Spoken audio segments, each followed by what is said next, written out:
Au sommaire, à la découverte de la plaine des Sables et du Piton Chisny, la curiosité de la semaine, élevage laitier à la plaine des Cafres. Direction le volcan, en montant le long de la route forestière, on peut faire de curieuses rencontres.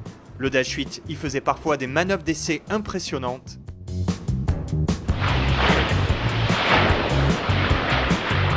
Une fois arrivé à la plaine des Sables, vous pourrez vous garer en dessous du lieu-dit Les Gendarmes.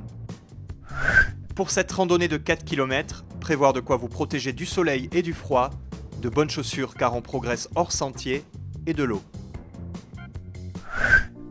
J'aime la Réunion, je respecte et préserve sa nature exceptionnelle. Joyau incontournable de notre île, la plaine des Sables saisit instantanément ses visiteurs d'émotion.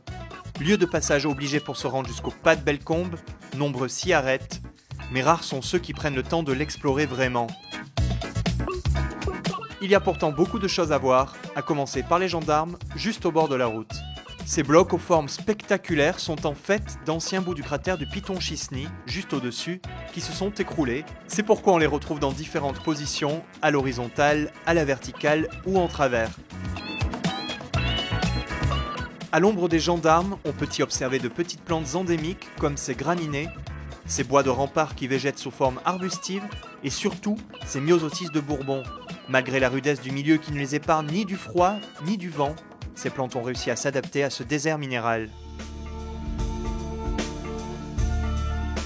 Fait rare dans nos randos pays, pour grimper sur le Piton Chisny, il faut sortir des sentiers battus. Sans itinéraire indiqué, il existe pourtant une trace qui permet d'accéder à son sommet, mais attention, si le hors-sentier est toléré, ne cherchez pas à faire votre propre trace, au risque de dégrader le milieu. Gravir le Piton Chisny, c'est avoir un autre point de vue sur la plaine des Sables, mais c'est surtout comprendre son origine. Il y a un millier d'années, hier à l'échelle géologique, le Piton Chisny entrait en éruption, une éruption si violente qu'une partie de son cratère s'est effondrée, comme en témoignent les gendarmes. Surtout, une importante quantité de matériaux s'est déversée dans l'ancienne caldeira, donnant naissance à la plaine des Sables.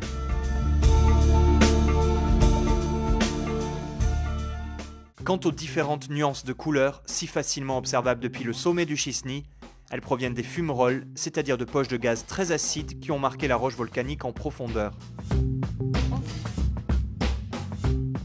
En redescendant le Chisny par le versant est, on peut faire certaines découvertes comme cette bombe volcanique enchâssée dans d'anciennes coulées, un avant-goût de toutes les formes observables si l'on choisit de passer autour des cratères nommés Aubert de la Rue. Ces formations, par exemple, sont des ornithos. Ils correspondent à des projections verticales de lave dues à des sorties de gaz qui se sont figées au fur et à mesure. Profitez du dernier coup d'œil à ces petits tunnels de lave, car c'est déjà le retour sur le GRR2. Il reste quelques dizaines de mètres avant de retrouver la route forestière du volcan, de quoi laisser le temps de jeter un dernier regard au Piton Chisny, le père de la plaine des Sables. J'aime beaucoup cette rando du Chisny, plaine des Sables, par les paysages. C'est un des paysages majeurs pour moi de la Réunion et qui nous a valu l'inscription au patrimoine mondial, un de ceux qui a marqué les experts. Et pour moi ici on sent le volcanisme récent, encore vivant.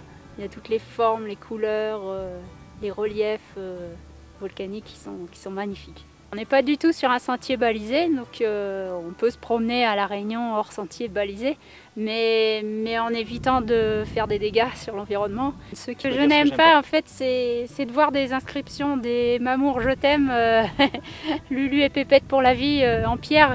Si chacun se met à faire son petit message, ça enlève beaucoup à la majesté du lieu. Donc j'aimerais qu'en rando et un peu dans la nature et à peu près partout, l'idéal serait qu'on laisse pas de traces.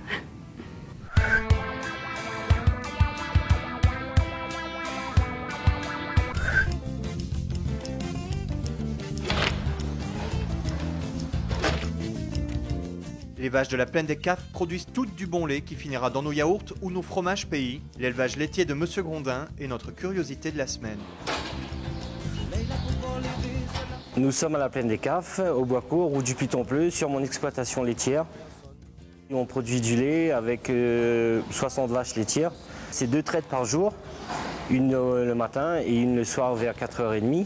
Donc on est en moyenne par jour, par vache, en gros entre 26 et 28 litres. Le lait est collecté par la Cicalée et livré à la coopérative, enfin la Silam à Saint-Pierre, pour être transformé en yaourt ou en fromage.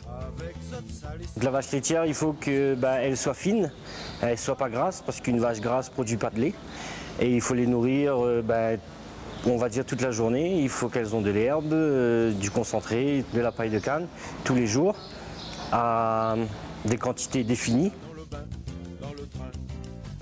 J'ai toujours connu la vache laitière et quand mon père a commencé, j'étais tous les jours dedans. Donc aujourd'hui, je ne me vois pas faire autre chose non plus. C'est une passion en même temps. Tous les jours, on apprend avec les vaches. C'est jamais tous les jours la même chose. Et c'est de travailler avec des animaux, du vivant. Donc voilà, c'est ça la passion. Et essayer d'améliorer tout ça dans l'avenir.